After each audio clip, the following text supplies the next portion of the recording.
जरा सोचिए, एक ऐसा फाइटर जिसने यूएफसी को दुनिया के हर कोने तक पहुंचाया, एक ऐसा सुपरस्टार जिसने एमएमए को मेन स्ट्रीम बना दिया, एक ऐसा नाम जिसे लोग सिर्फ फाइटर नहीं बल्कि एक फिनोमेनन मानते हैं। और फिर सब कुछ अचानक रुक गया। खबीब के हाथों हार, इंजरी और पूरे 5 साल तक ऑक्टागन से दूरी। कुछ लोगों ने कहा कि कॉनर मैकग्रेगर कभी वापस नहीं आएंगे, कई लोगों ने कहा कि उनका समय खत्म हो चुका है। लेकिन अब 12 जुलाई को इतिहास एक बार फिर से करवट लेने वाला है, क्योंकि कॉनर मैकग्रेगर वापस आ रहे हैं। There is no fight like a McGregor fight. Connor, you're back. I never went nowhere. I've been here. उनके सामने खड़ा होगा वो आदमी जो 13 साल पहले एक यंग और इनएक्सपीरियंस फाइटर था, लेकिन आज यूएफसी के सबसे सम्मानित और खतरनाक दिग्गजों में गिना जाता है, मैक्स हॉलोवे।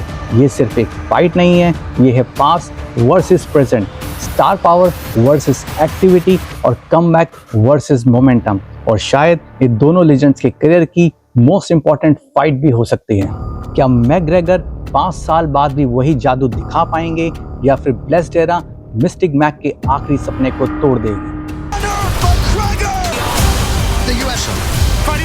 फाइनली सपना सच होने वाला है, क्योंकि कॉनर मैकग्रेगर ऑक्टागन में वापसी कर रहे हैं पूरे 5 साल बाद। जिन लोगों ने कॉनर मैकग्रेगर की कोई फाइट नहीं देखी है, 12 जुलाई को उनके पास मौका है ये फाइट लाइव देखने का। ये किसी भी स्पोर्ट्स हिस्ट्री का अभी तक का सबसे बड़ा ले ऑफ है। मेरा नाम है राहुल और आप देख रहे हैं ऑक्टाजोन। चलिए स्टार्ट करते हैं विदाउट वेस्टिंग एनी टाइम। लेकिन आगे बढ़ने से पहले टाइम निकाल के ये वीडियो जरूर देखना, जिसमें मैंने मैकग्रेगर की इंजरी और उनकी first fight with max Holloway के बारे में बात की है। Link is in description box. भाई साहब, कॉनर मैकग्रेगर का ऑरा ही अलग है। जब ये फाइट अनाउंस हुई और टिकट्स की सेल चालू हुई, सिर्फ 29 मिनट में सारे टिकट्स सोल्ड आउट हो गए। कॉनर मैकग्रेगर के 46 मिलियन फैंस इस फाइट का बेसब्री से इंतजार कर रहे थे, एंड आई एम श्योर ये फाइट व्यूअरशिप के सारे रिकॉर्ड तोड़ने वाली है। फैंस के साथ साथ मैक्स हॉलोवे को भी इस रीमैच का बेसब्री से इंतजार था। ये यूएफसी हिस्ट्री में किसी भी रीमैच में सबसे बड़ा गैप है। 12 साल 10 महीने और 24 दिन।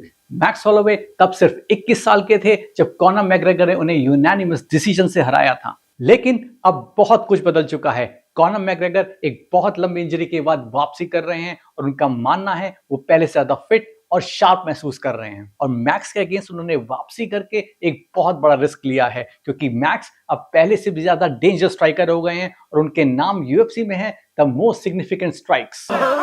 And the coaches. He pointed at the DC. He's even listening to the commentary team. अब क्विकली बात करते हैं कि इस बाउट में हम दोनों फाइटर से क्या एक्सपेक्ट कर सकते हैं, कौन है फेवरेट और रिजल्ट इन दोनों के करियर पे क्या इंपैक्ट डालेगा। कॉनर मैकग्रेगर प्रिसीजन स्ट्राइकिंग में किंग हैं। उनके लेफ्ट हैंड में गजब की पावर है और वो कनेक्ट हुआ तो मैक्स की बत्ती गुल होने के पूरे चांसेस हैं। इस्लाम मखाचेव ने खुद उनकी टाइमिंग और काउंटर स्ट्राइकिंग की तारीफ की है।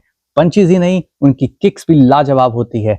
कॉनर मैकग्रेगर बहुत ही एजाइल हैं, ऑक्टागन में काफी स्मूथ मूव करते हैं, रीच और डिस्टेंस स्ट्राइकिंग भी टॉप टियर है with decent ground game. Khabib के अगेंस्ट उन्होंने 4 राउंड तक सरवाइव किया। इनफैक्ट वो ऐसे पहले ओपोनेंट बने जिसने खबीब को कोई राउंड हराया हो।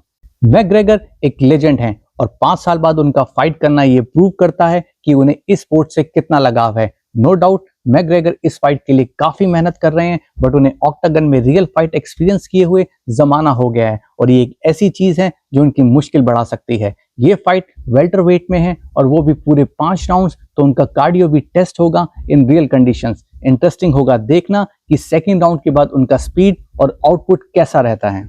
अब 13 साल बाद मैक्स हॉलोवे एक लेजेंड और एक्टिव फाइटर है। पिछले 5 सालों में जब मैकग्रेगर इंजरी की वजह से बाहर थे, मैक्स हॉलोवे ने टोटल 8 फाइट लड़ी, जस्टिन गेजे और डस्टिन पोरिये को हरा के 2 बार बीएमएफ चैंपियन भी बने। मैक्स एक स्ट्राइकर हैं और वो वॉल्यूम स्ट्राइकिंग करते हैं। लीथल बॉक्सिंग कॉम्बिनेशंस और एलीट कार्डियो उन्हें डिफिकल्ट टू बीट बनाता है। ग्रेनाइट चिन के साथ हैवी स्ट्राइक्स भी एब्जॉर्ब कर जाते हैं। इलिया टोपुरिया के अलावा उन्हें कोई भी नॉकआउट नहीं कर पाया है।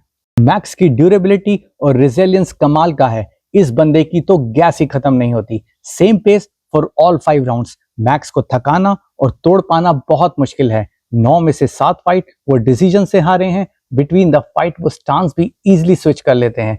टेक डाउन डिफेंस भी डिसेंट है, बट चार्ल्स ओलिवेरा ने उन्हें 20 मिनट से ज्यादा ग्राउंड पर कंट्रोल किया और 13 साल पहले मैकग्रेगर ने भी कुछ ऐसा ही किया था। देखो भाई, अगर मोमेंटम की बात करें तो वो तो है मैक्स होलोवे के साथ, लेकिन कॉनर मैकग्रेगर इस विन के लिए अपना सब कुछ दांव पे लगा देंगे और अगर वो ये फाइट जीत गए, वो भी वाया नॉकआउट, तो ये one of the best and famous comeback होगा ऑन द प्लैनेट अर्थ। और अगर ये फाइट मैक्स जीत गए, उससे कॉनर मैकग्रेगर की लेगेसी तो नहीं खत्म होगी, बट मैक्स होलोवे की एक खुद की लेगेसी बन जाएगी। मेरा मानना है किसी भी बड़ी फाइट में फर्स्ट 2 राउंड बहुत इंपॉर्टेंट होते हैं और थर्ड राउंड तक हमें पता चल जाएगा कि ये फाइट किसके फेवर में जा रही है।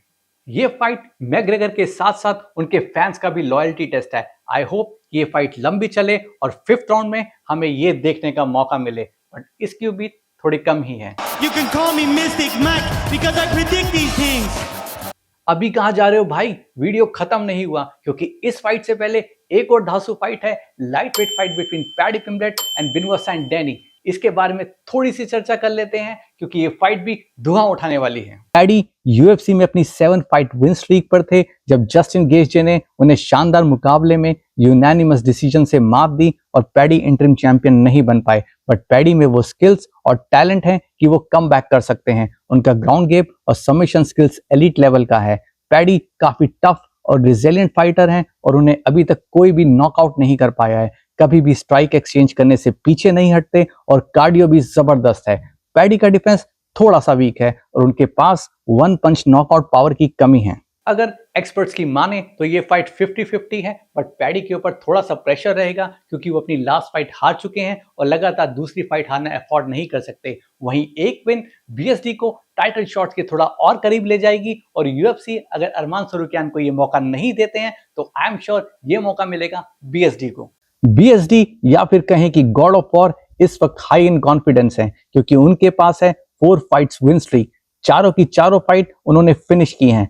5 बार उन्हें फाइट बोनस मिला है और उनकी सबसे बड़ी विन थी जब उन्होंने मोरोसियो रूफी जैसे स्ट्रॉन्ग ओपोनेंट को सबमिट किया। बीएसडी एक हाई लेवल ग्रैपलर है। मिलिट्री बैकग्राउंड होने की वजह से वो फिजिकली बहुत स्ट्रॉन्ग है विद एक्सीलेंट कार्डियो। यूएफसी में उनकी अभी तक सिर्फ एक ही फाइट डिसीजन तक गई है, अदरवाइज उन्होंने कभी भी थर्ड राउंड फेस नहीं किया है।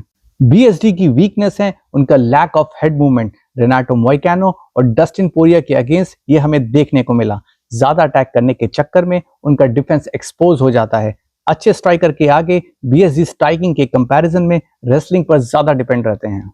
मैंने तो अपना काम कर दिया है, बट अब आपको एक छोटा सा काम करना है। वीडियो को लाइक, शेयर और चैनल को subscribe. Thanks for watching Octazone. Stay sharp, stay fit, and have a nice day.